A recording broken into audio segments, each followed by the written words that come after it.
हरे कृष्ण। कृष्णनगर घर्णी गांगुलीपाड़ाय अवस्थित श्रीगोपाल मंदिरे आज आमरा श्रीमद् भागवत गीता ग्रंथ आस्वादन करछि। आमरा आस्वादन करछि श्रीमद् भागवत गीतार 17 अध्याय श्रद्धात्रय विभाग योग श्लोक संख्या 8। श्री गुरुदेव के नमस्कार, भगवान श्री कृष्ण के नमस्कार, भगवान श्री नारायण के नमस्कार, भगवती दुर्गा देवी के नमस्कार। मूकं करोति वाचालं पुंगुं लंघयति गिरिं यत्कृपातमहं वन्दे परमानंद माधवम। এখন আমরা আস্বাদন করছি শ্রীমদ্ ভাগবত গীতার 17 অধ্যায় শ্রদ্ধাত্রয় বিভাগ যোগ শ্লোক সংখ্যা 8।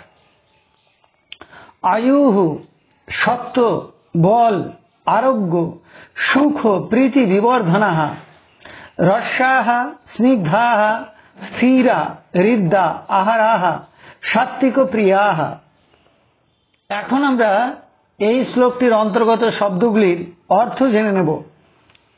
আয়ু, আয়ু কথার অর্থ হচ্ছে আয়ু।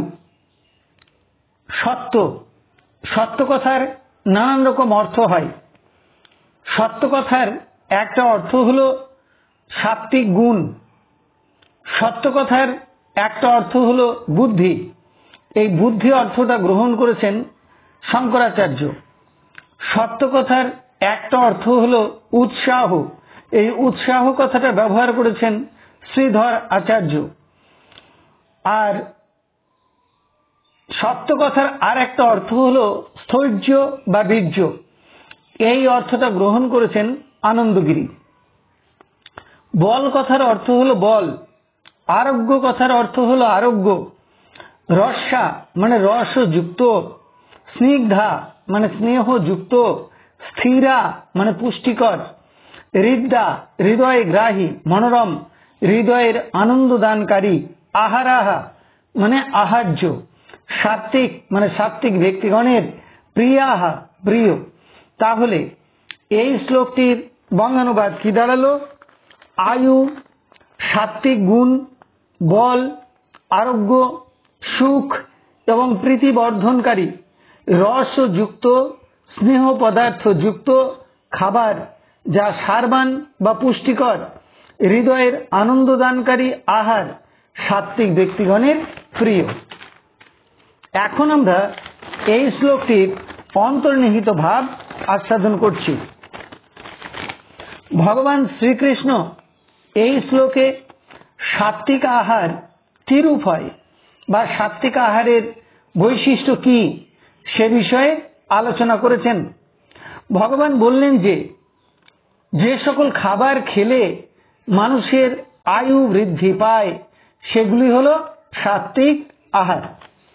যে সকল খাবারগুলি সাত্বিক গুণ বৃদ্ধি করে, যে খাবারগুলি খেলে ভগবানের ভজনের সহায়ক হয়, ভগবানের নাম জপে মন বসে, পূজা পাঠ শ্রবণ কীর্তনে সহায়তা হয়, দেহ শান্ত থাকে, সেই খাবারগুলি হল সাত্বিক আহার।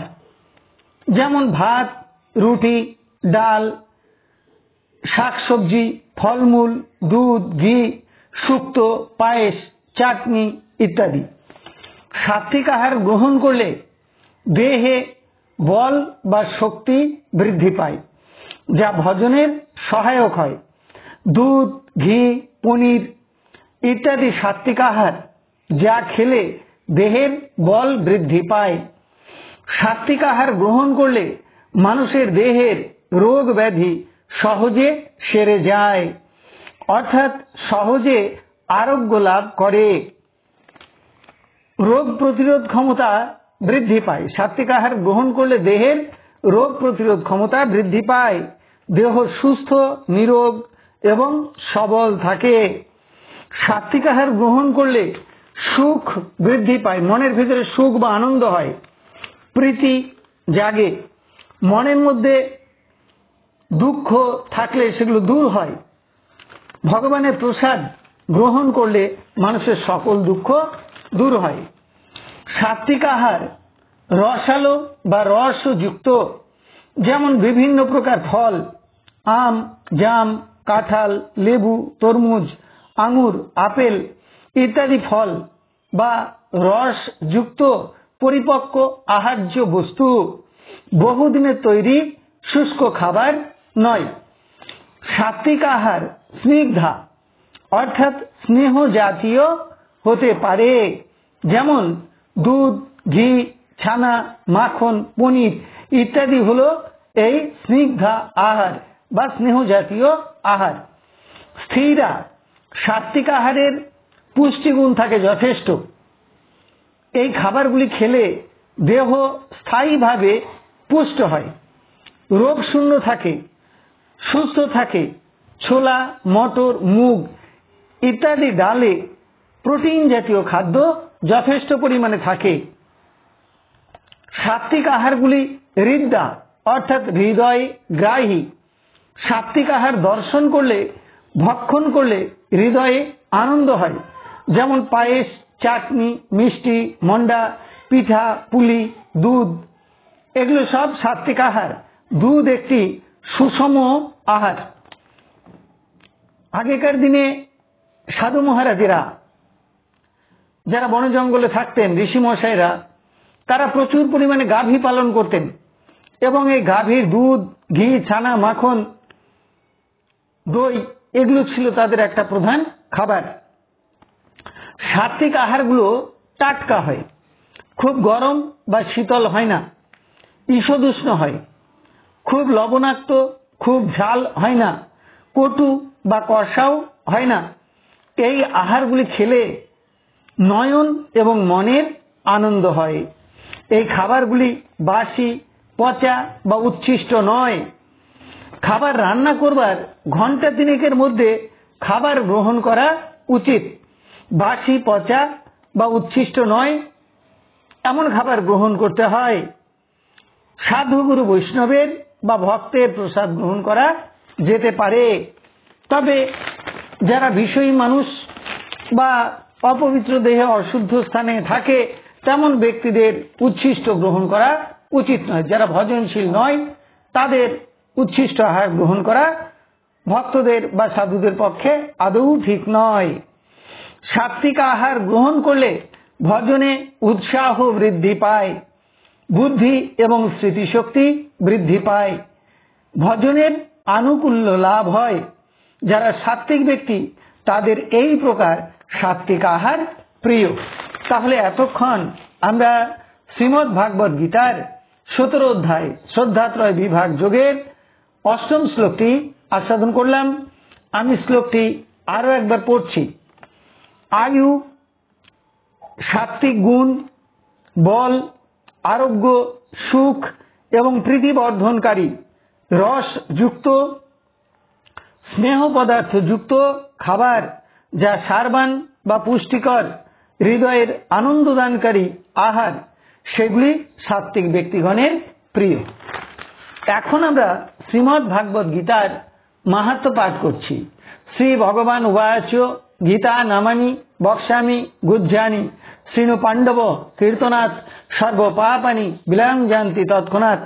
গঙ্গা, গীতা চ সাবিত্রী, সীতা, সত্তা,